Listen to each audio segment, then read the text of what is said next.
So Trinidad back in another state of emergency. We back at it slapping down SOEs like it's a band-aid for stopping bullets. And you might be asking yourself, but wait now, did we just finish the last one? And you're right, the last SOE ended just a couple of weeks ago, almost a month ago. And now we're back to square one again. But before you start sharpening your pitchfork and lighting your torches to get ready, let me talk about why this keep happening.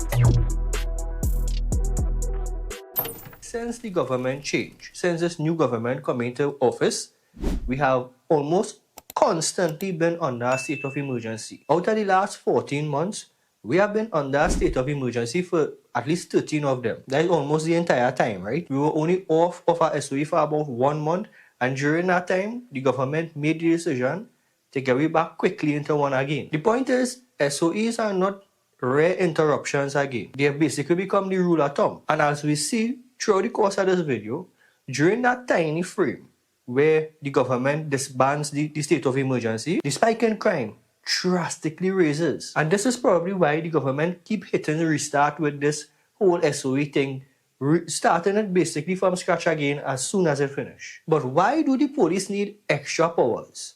Well, let me explain this to you, right? But at least on paper, this is what it's supposed to be. Outside of the SOE, police are literally playing by the book 24/7, and that might seem like a good thing when you think about the police service in Trinidad and Tobago. They have to abide by warrants, probable cause, due process, all the things that they would claim that is a hindrance to them performing the duty to the full scope of the law. The gangs, on the other hand, they are smart. I might think, and you might also think, that they're more smart than the police when they come to understanding and knowing the law, because they exercise and they extort every loophole when it comes to that. They have different safe houses they could go to, aliases that they go by, and support from the communities that they give back to by doing the illegal trades that they do. Again, they basically know the system better than we and the police put together. That is why they're so good at manipulating it. Now, the SOE gives the police searches without warrants, arrests with less paperwork, and the ability to legally cordon off areas. Basically, it's like giving a child a turbo-powered go-kart to chase somebody in a bicycle. Most of the time, it might work out, but you run the risk of the child crashing the car and not only killing themselves, but damaging other people in the process. And the government argues that without these special powers, the police can't properly preempt attacks, prevent reprisals from gangs who are affected by violence, or even disrupt the gang networks that they know they are operational. So what they're saying is like basically trying to put out a bushfire with a water gun. They cannot operate under these constraints. Now here's where things get messy, because the public is conflicted. And that is no big surprise, right? When it comes to giving the police extra authority than they already have. Because as the majority of people in Trinidad know, the police already abuse the little authority that they have. So giving them extra authority is just a cause for concern. Now, granted that everybody in Trinidad want the crime to subside.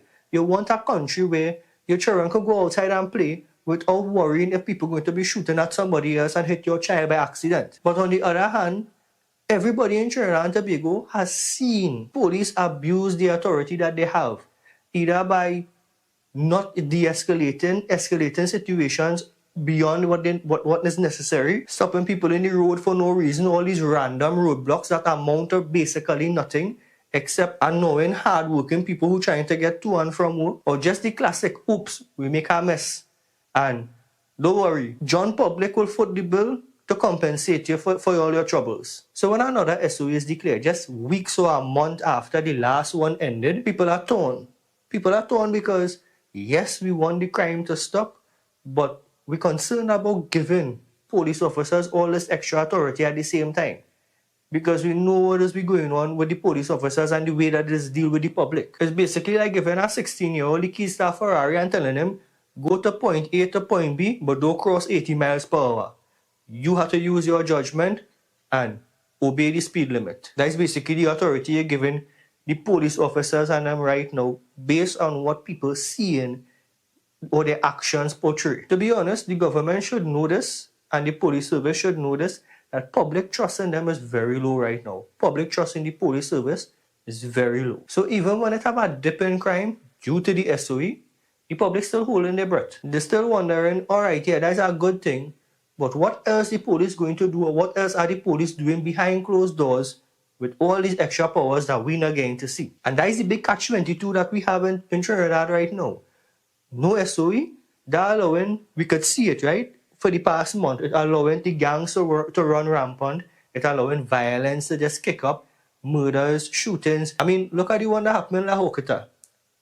It's terrible. And with the SOE, yes, the crime temporarily drops during the SOE time. As soon as it lifts, it go back haywire again. But because the police become so empowered and the public already know how they abuse the authority that they have, the public trust start to erode a little more with every SOE.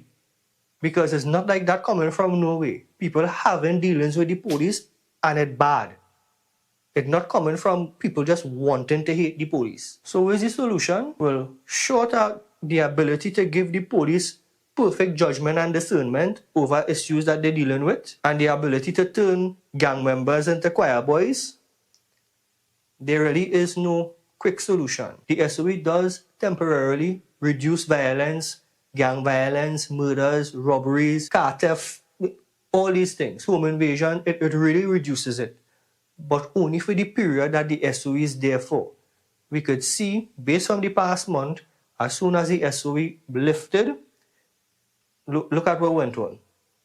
So it's either we living in a perpetual state of SOE, or we living in a perpetual state of gang violence. The solution that we have right now is basically like taking a painkiller for a pain that you're getting, but never really going to the doctor to address why you keep getting that pain. Every time you get the pain, you take the tablet and they keep coming back. And the time span in between which you could take the tablet becoming shorter and shorter. Soon you had to be taking the tablet every minute. So where's the lesson here? SOEs are a temporary band-aid for crime and gang violence. They work until they don't. The police might need the SOE to get crime under control and to keep things from getting worse. But the public's fear of abuse is real and is also justified. So if you're keeping score, it's 13 months on a SOE and 1 month off. During that 1 month off, the spike in crime that we get was incomprehensible. And the public, the entire state of Trinidad and Tobago, living in a perpetual state of stress. Stress from gang violence, stress from murderers, stress from home invasion, stress from the police. And that is the loop. We jump in a SOE, crime on that check, SOE done, crime spike again, we go on that SOE, and the public is the one who's suffering the most. Maybe one day a solution might entail intelligence-driven policing, social programs that might help these people and winning back the trust from the community. But until then, this is just basically SOE roulette. It's working until it don't. But don't worry, I am 100% sure that this time it could be different. Right?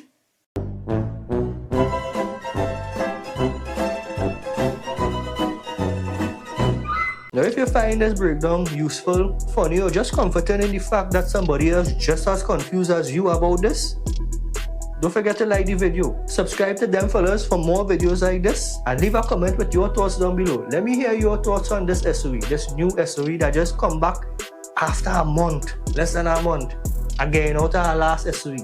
So let me know your thoughts on this. Are you in favor of it, or do you think that is too much enough? For Them Fellas Reviews is Jeremy, and I will see everybody in the next one. Later.